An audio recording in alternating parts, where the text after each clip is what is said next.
Pastor Bujjingo baliyose nebamukuba amasasi kubanga buli wayimira ku kituuti kukananira ndi awana muhozi na awana Museveni securing your future ensedi mu emirembe muhozi mulungi nnyo Museveni mulungi nnyo n'avuma Bob Wine principle n'agamba nti Bob Wine amagezi era Bob Wine musiyazi. Kati njagala okubalongoosa obwongo. Mmwe mwenna abasanyuka olwa Pastor Bujjingo okubwa amasasi mukubanga muli bannupu muli basiru. Ebintu bibiri ebyokwawula. Empisa embi n'okubeera opposition ebintu bibiri byanjawulo. Omuntu anyigirizibwa n'omuntu avuma abantu ku Facebook banjawulo.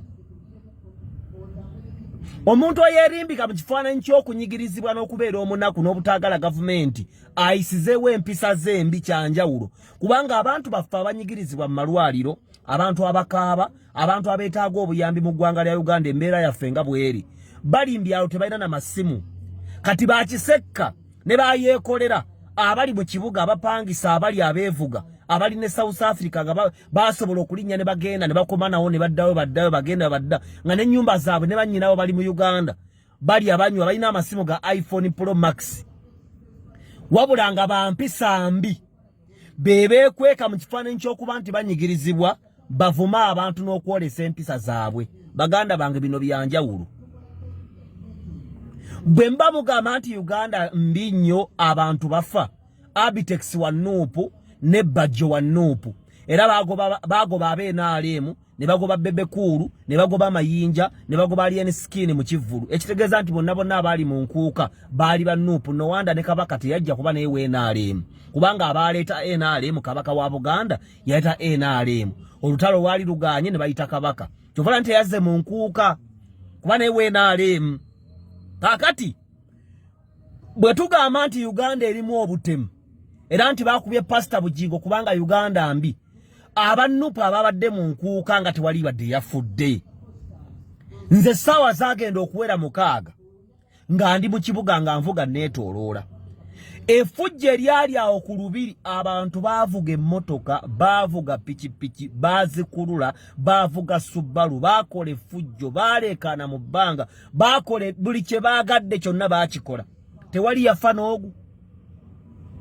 Police report gyo yafulumye eraga nti Christmas abantu beekubye ebikonde ng'abantu abalwana nga batamidde naye abantu abaafudde salabe muwendo naye normally abantu tebafudde. Kakati abantu b'enkuuka abatawagira mu 7 bwabanga bafunye security eri maximum enkuuka yabaddeko security. Kyokka enkuuka ya Abitex wa Nuupu ne Bajjo wa Nuupu n'abagirimu nga ba Nuupu. Kale kitegeeza gavumenti eyagala nnyo aba Nuupu okusinga Bujjingo. Baganda bange mbabuulira bayeekolera. Genda olaba omuntu yenna apostinze nga asanyuse bannuwa mutwe bayeekolera bakisekka abantu bonna abasanyufu olw'okuba omuntu aba afunye obuzibu naawe nnyini asanyusa kubanga gudi afunye obuzibu obeerako levo y'obulamu mwoli ekyo hamu tasobola kikola. Olaba Bob Wine bwafa jjo Bob Wine yatambudde ku nguudo ng'agaba ebyokulya nabadde sinza kupostinga nga njerega Bob Wine nedda because what he was doing is good.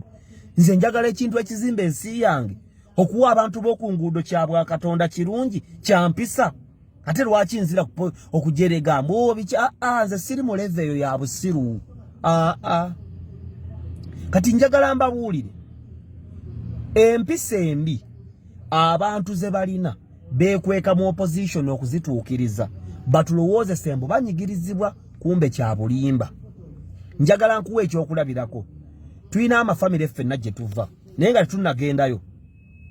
Bw'obanga oli Kadaama nga bw'osindika ssente zo bazibba, bw'obanga oli Kadaama ng'oyagala kwewola ssente oddeyo okole nga bw'osasula, bw'obanga oli Kadaama school fees w'omwana wo omusindika ne batamutuusa ku ssomero abafamily nga bw'obamanyi, bw'obanga oli Kadaama obuliddwa w'otereka akasente k'osobole okuzimba ennyumba, bw'obanga olina akasente k'obulako okuzimba ennyumba naye ng'okyakola ng'okaagala kati ng'oyagala bakakuwe kati osasule mpola mpola, bw'obanga oyagala okutereka akasente k'ebbanga eggwanvu kazaale n'amagoba ogenda okukomawo nga weekali kubira abassegula microfinance. Nze nkyogedde kubira omuvubuka bamuyita Davis baina office Kasubi mu Bitaala waliwo ng'okaboti ku church ya Pastor Senfumo gukiremu eri waggulu ku Makeresimo gate wano nguva mu Bitaala Kasubi waliwo ku mukono gwa left kuliko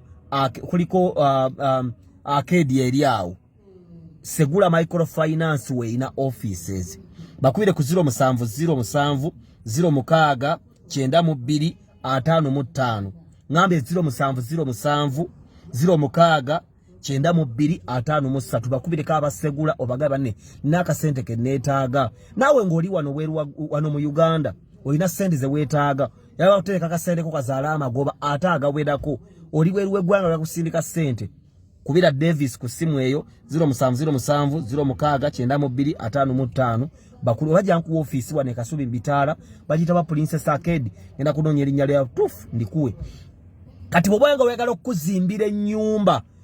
okuzimbira ennyumba tugikukwasenge ewedde kubira lawyer kubira engineer Masembe ku 0758 13 64 engineer Masembe mukubiro muganja agala kuzimba nja kutendeka ka sente kange na Lutungu Construction International Company Limited bari registered osoteka ka sente ko mpola ogendo tuko okuzimba nga kasente ko kaweze oyinawo obusente bwagala kuzimba oyatandika musinga okudabiriza nju yakutikola bujiba bapangisa Lutungu Construction International Company Limited ne Segula Microfinance ebyensimbi okadama biteredde tukuwali siti zo nti bane wasendisa milioni 2 ono twamuwadde 5 ono 10 ono 8 oli 2 ezifisewo zizino lisiti yo yino kakatuze ku nsonga tulina mu family abantu baffe nkirabira mu family oyinza okubanga mu family gwa mazima gwaweerera abaana gwazimbye ennyumba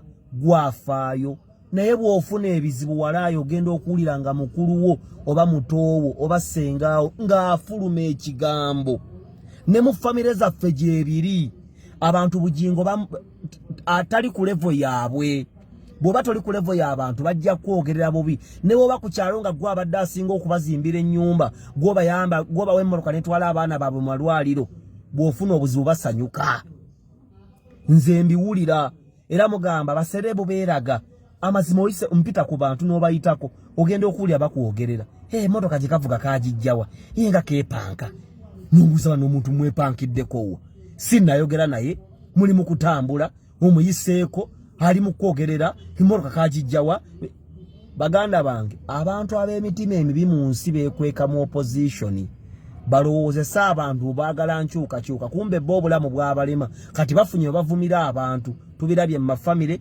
tubirabye ku mirimu tubirabye ku social media Pastor Bujjingo mukama akusuuse famile y'omugenzi mukama agigumye n'abasooti mukama bagumye twongere okusaba nirabye sikkanya na Pastor Bujjingo naye mukama wange Uganda musumba mulokolera tujja kubeerayo ffenna mu ggulu